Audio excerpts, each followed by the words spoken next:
Hey, welcome to Gun Stuff. Today we bring you the Heritage Rough Rider. This is 22 long rifle and it's meant to mimic its big bore brothers and sisters that they have in their lineup.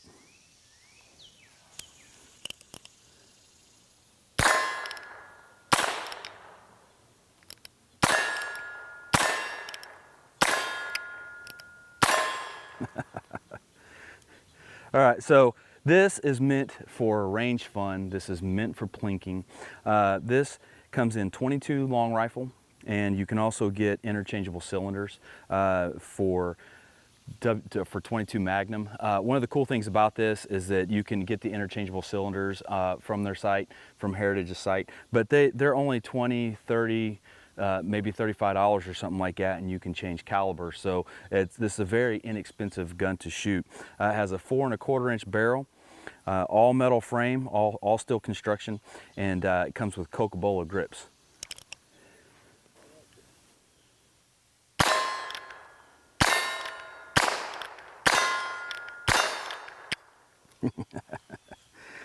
Get used to shooting these guns with have all these high capacity mags, 10, 15 rounds, and then you go back to a 6-shooter and you start to run out of bullets real quick. So on this gun here, some of the functionality of this has a safety on here. It's a little flip down safety. You got the big spur hammer for you to be able to thumb cock it. This is a single action gun, so you have to cock the hammer manually every time you shoot it, which is also an added safety feature. If you're just carrying it all the way down, it's not going to go off if you drop it or anything like that. If it comes out of your holster, because a lot of the older holsters, leather holsters and things like that, don't have very good retention like the newer model holsters do today. To unload the gun, you'll half cock it back just a little bit like that, and then you'll flip this little gate open and then roll these back, and of course hit this lever, half cock it, roll it back, hit that lever, hit the lever pushes all the rounds out, and of course loading it through the same gate. Now this can also be done by taking this out, so I would then go ahead and load each one of these back into here through this little notch right here. Or you can take this, push this lever in right here, pull this out, pull this little lever out right here, and then you can take the whole cylinder out if you want. And this is quite literally how simple it is to change these over from 22 long rifle to like 22 Magnum. Again, of course, the gate has to be open, slides right back in, slide the pin back in, push down the safety detent, and it's back in, it's ready to roll. So we're gonna pop a couple more rounds here.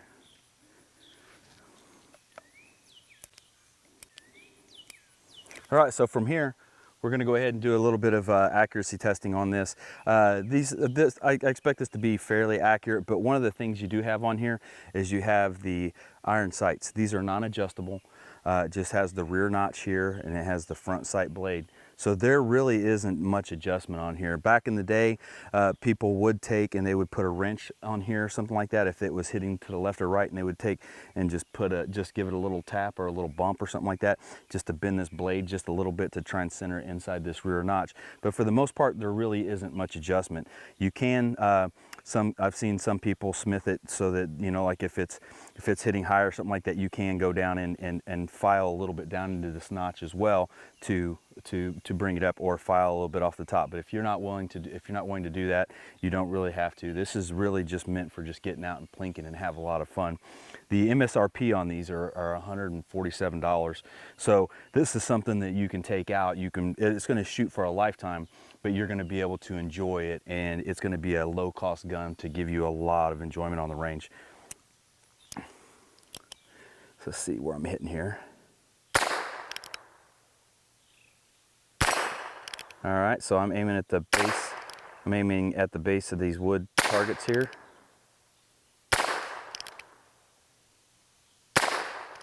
Going right over the top. Okay.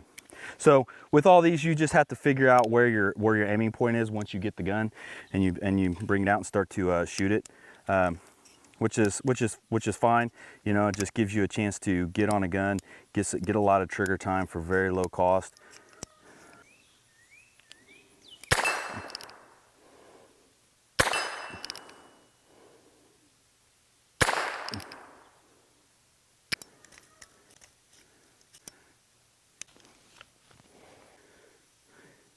So these guns are a lot of fun to shoot, but then you have additional options with them also. So you can take and you can change cylinders, you can change calibers, but there's also other things you can change.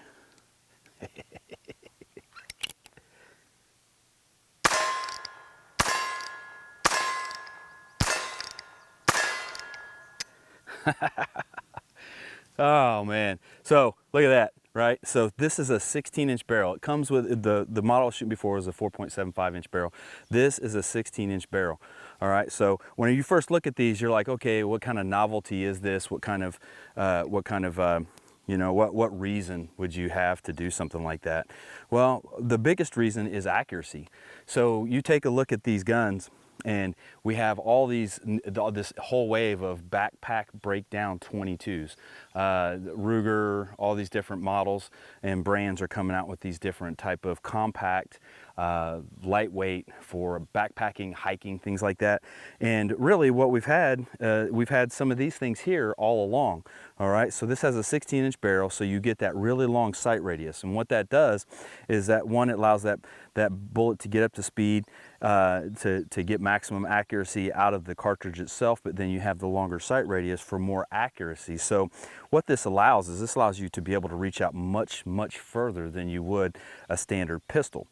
So when it comes to plinking, things like that, but this is, you know, you have all these different types of rounds that you can shoot through 22s and stuff like that, but you can harvest small game at a much greater distance, and also anything else you might want to use this for. But when you're in a backpacking situation, or you want something that's really ultra light that can still reach out at quite a range, but this is as dirt simple as it gets. You know, it's iron sights, they're non-adjustable, revolver. So this is about as dependable of weapon as you can get, that's going to be reaching out at 100 yards or further. So we're going to go ahead and load these things up. We're going to keep shooting, and then we're going to go back and we're going to put this thing on the bench, and we're going to do a little bit of accuracy testing with this, just to show, you know, what kind of accuracy you can get out of a package like this. And this thing here is, you know, you build these breakdown rifles in 22 long rifle, and we put these ultralight parts on them. We put ultralight fluted barrels, we put ultralight stocks, synthetics,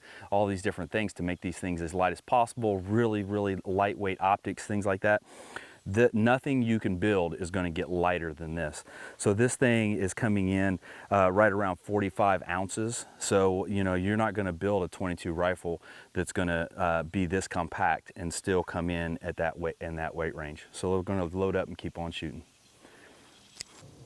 All right, so here we are, we're sitting up on the hill, we're on the bench, we got a sandbag. We're gonna go ahead and we're gonna engage a couple different yard lines here. I'm gonna start off with the 50 and put some on the 50-yard steel.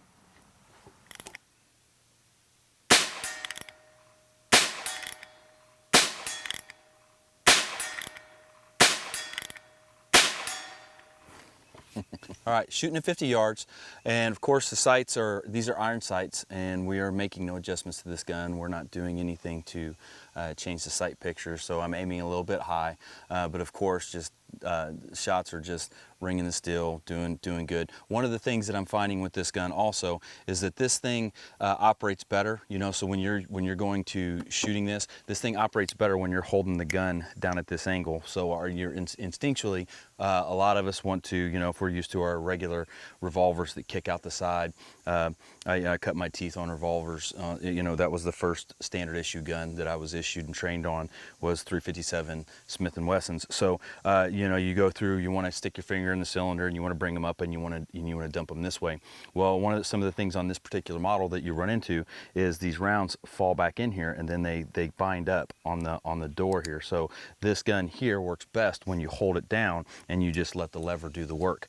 Also helps a lot with, you know, you bring it up, it comes down, it falls right out, but then you stay in the same position so you can get a little bit faster reloads, you know, going on each one. Then these of course are not going to be by any means any kind of a fast reload, but it just gives you a little more control over the rounds and the ejection and everything, and you do it that way. So we're going to go ahead and load up another cylinder, and then we're going to go out to 100.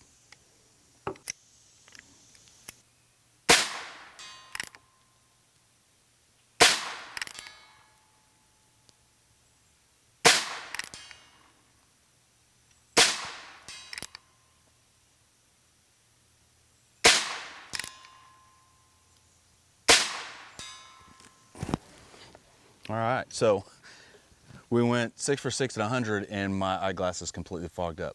So this is one of the things that, you know, just we're out here in the heat and humidity today, but this is performing really well at long distance. So we're gonna go ahead and load up another one, and I'm gonna shoot some on the paper target, and we'll go down and see. Right now we're hitting still. It's a big full-size silhouette, so we could be hitting anywhere on there. So what I'll do is I have a paper target right next to it. I'll go ahead and we'll put 6 rounds on the paper target. Then we'll go down and take a look at the accuracy on the paper target.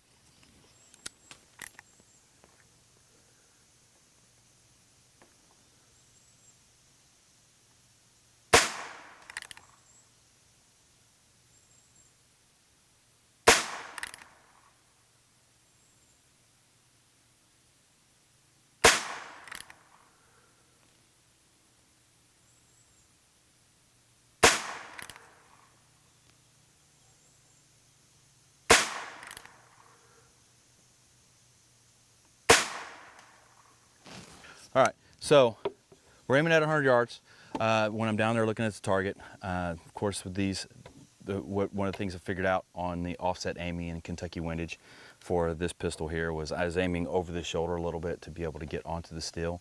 And of course, like we talked about earlier, you know, manipulating the sights and being able to get these things on and getting them really kind of tuned in to you, because each shooter is going to be a little bit different. Their grip's going to be different, so their point of aim, point of impact is going to be a little bit different. But I was kind of aiming off to the side, over the shoulder a little bit, into the shadows, so I just kind of picked a dark spot in the shadow. So let's go down and take a look at what we got. All right, so here we are down at 100 yards. So we started off shooting on our still, and we're just plinking around, and started off shooting, was missing, couldn't quite figure out what we're missing, so we started using Kentucky windage around it. Found out that I needed to be aiming right about here somewhere to get impacts about in this area. Once we dialed that in and kind of figured out where I was aiming at, there's a light spot in the leaves that when I'm looking at it from my perspective back on the bench, there's a light spot in the leaves like right about here. And that got me to where I was getting hits on the still here. Of course, we were ringing it repeatedly. Once I figured out my aiming point, I got over here, and then I was aiming right about in here for a dark spot in the leaves, so I didn't really have a really finite aiming point. But this is about what we turned out. So you got all 6 shots, you know, not a bad group, you know, I can still, you know, cover it with my hand or whatever. So this is about, I'd say this is probably about a 7-inch spread, maybe 7.5 right here in the gut. But offset aiming a little bit, and like we talked about before, you can always tune these things up, do a little filing, do a little bending on the front side or whatever it is that you want to do to get these things to hit. Now this thing retails for about $218, but this is what we wanted to bring out to you today, to be able to show you these two pistols. These things, you'll be able to shoot these for a lifetime and be able to have a lot of fun with these. But this thing here, if I could get one of these with a red dot on it, or take this and have it machined in and have a red dot put on it, this would probably be a go-to survival piece here. This would be something that is so light, so easily maneuverable, and so rugged that you would be able to, this thing would be able to take a beating, and it would still be a great like survival gun, pack gun, hunting gun, camping, stuff like that, backpacking, you know, small game, things like that. So we know we like it here, and we hope you do too, and we'll see you next time on Gun Stuff.